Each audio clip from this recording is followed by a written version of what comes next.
Biden claims he was blunt with Chinese President Xi Jinping during a summit in San Francisco yesterday. The president touted 3 key areas of cooperation reached with the Chinese, including open communication, cracking down on fentanyl, and the future of AI. At a presser following his meeting with Xi, the president said he welcomed the positive steps taken during the meeting and he looked forward to continuing to work with his counterparts in Beijing. However, none of those kind words and good feelings stopped Biden from calling Xi a dictator when prompted. Let's watch. After today, would you still refer to President Xi as a dictator? This is a term that you used earlier this year. Well, look, he is. I mean, he's a dictator in the sense that he is a guy who runs a country that is a communist country that's based on a form of government totally different than ours. Anyway, So Michael Tracy pointed out, this is what he said in an interview. He said, quote, for all of the screeching about Trump allegedly destroying diplomatic relationships, I don't recall him ever doing something so widely boneheaded as blowing up a summit with China by calling President Xi a dictator while Xi was still physically present in the U.S. attending events. So you mean this is a faux pas? Like a diplomatic blunder. Moreover, Biden's justification for why she is a dictator, what Biden said, whatever you may or may not think about China's democratic levers, was that, quote, he's a leader of a government that's, quote, totally different than the U.S. Yeah, that's not much of an if you're going to make a big claim like that, at very least. I fully agree that Xi Jinping is a dictator. Biden's a little bit of a dictator too. I don't know maybe how that would go over here, but I mean it's a dictatorial country that locked people in their homes for COVID. I'm surprised. Maybe you don't think he should just tell the truth or something. Wouldn't you, if he called Netanyahu a dictator, wouldn't you say that was a good thing? Well, that's the question. Are you trying to be are you actually trying to have a diplomatic relationship with someone? Are you trying to actually get to de-escalate what are ramping up tensions in China in the East? I mean, the New York Times story about this was accompanied by like a map of all of the ship movements and like the South China Sea. This is the circumstance we're in. So I think there is a time for diplomacy. There's a time about being honest about specific critiques that you have of a country and how it's being run. And there's a time for a kind of gunslinging, self-aggrandize, a kind just casually insulting people is probably not to what useful. Diplomatic end? Now, if you want to say, I don't frankly think that it's advantageous. My goal for someone like Biden and Netanyahu isn't for him just to name call. It's to say, regardless of whether or not I approve of you, whether or not what you've done in terms of this, the protective shield that you've formed around a coalition government in Israel right now is protecting you from mass outrage that Israelis have because they blame you for the security failure on October 7th. Whatever I think of that, you're the leader, and I need you to work with me to minimize civilian casualties and call for a ceasefire in Gaza. Calling Netanyahu a poo-poo head doesn't seem to be, or a dictator or anything, doesn't seem to be well tailored to that end. The contrast with Trump on this issue is remarkable because Trump was always kind of boosting and saying nice things about kind of shady foreign leaders. Only I can get along with North Korea. Right.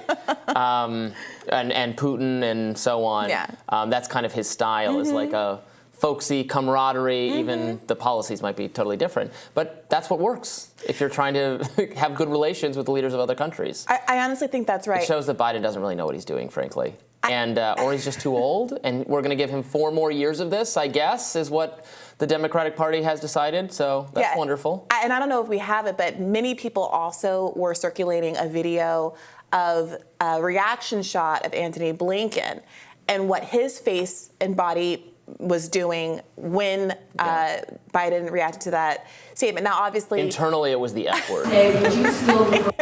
Like you could, I don't want to do like a Joy Reid body language expert thing on this, but it did seem like there was a bit of a cringe. I think we have it.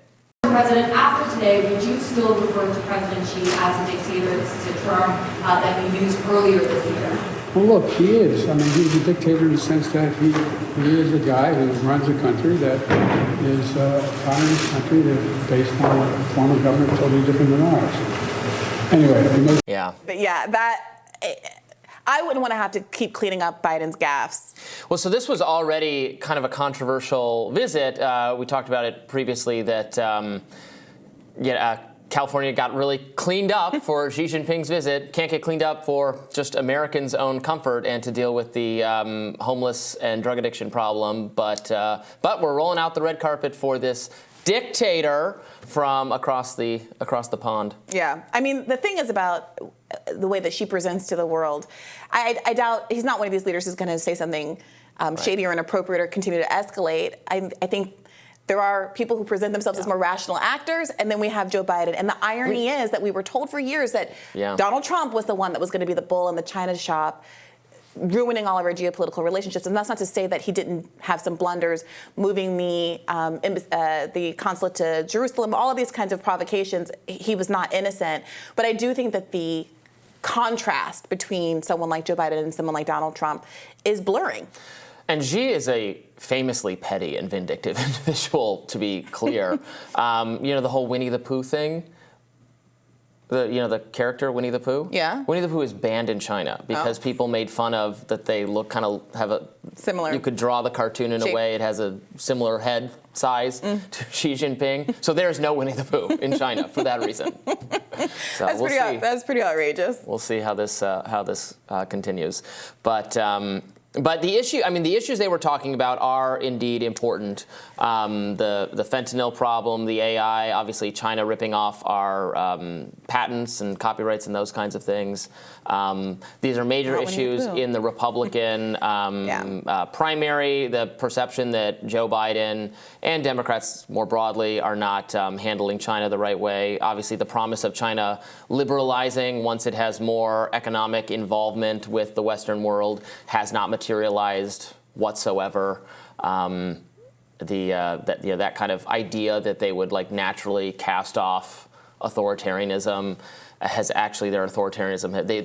They've done some backsliding over the course of our lives toward a more centralized state around the chairman, around Xi Jinping. Yeah, the New York Times framed it as Xi trying to frame himself as a global leader, declining to rank the U.S. versus China economically or in terms of global power in a way that could be unflattering to the United States of America, saying that he thinks the earth is big enough to accommodate both countries,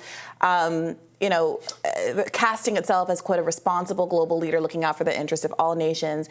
And you have seen in these moments where China has played a role in negotiating in various global conflicts over the last, attempting to intervene in Ukraine, Russia, in ways that were frankly embarrassing to the United States that sees itself as the arbiter of these kinds of global interests. It is interesting. That feels like a different kind of soft power. Like I don't need to scream that I'm number one the way that sometimes Americans do.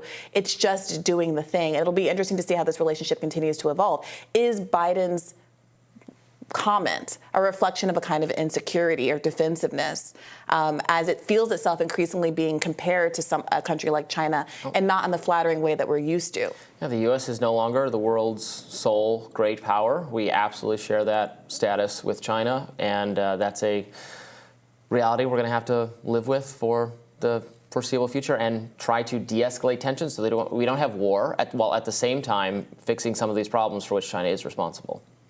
So we will continue to monitor, and we'll have more Rising right after this.